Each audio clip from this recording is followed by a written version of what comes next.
আমরা অত্যন্ত দুঃখ পরিতাপের সহিত বলতে চাই, আমাদের যশোর নোয়াপাড়ার কৃষক দলের আহ্বায়ক তরিকুল ইসলামের সন্ত্রাসীদের গুলিতে নিহত হওয়ার ঘটনায় এই তত্ত্বাবধায়ক সরকারের অধীনে আমরা আর কাল বিলম্ব না করে যত দ্রুত সম্ভব নির্বাচনের মাধ্যমে দেশে আইন শৃঙ্খলা ফিরিয়ে আনার জন্য আমরা এই সরকারের কাছে উদাত্ত আহ্বান জানাচ্ছি এবং তীব্র নিন্দা জ্ঞাপন করছি।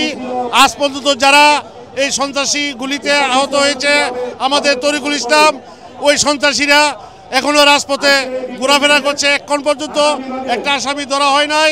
আমরা অনতি বিলম্বে এই আসামিগুলি ধরে কাঠগড়ায় বিচারে আওতাধীন আনার জন্য এই তত্ত্বাবধায়ক সরকারের কাছে দাবি জানাচ্ছি এবং এরপর একটা পর একটা ঘটনা ঘটতেই থাকবে।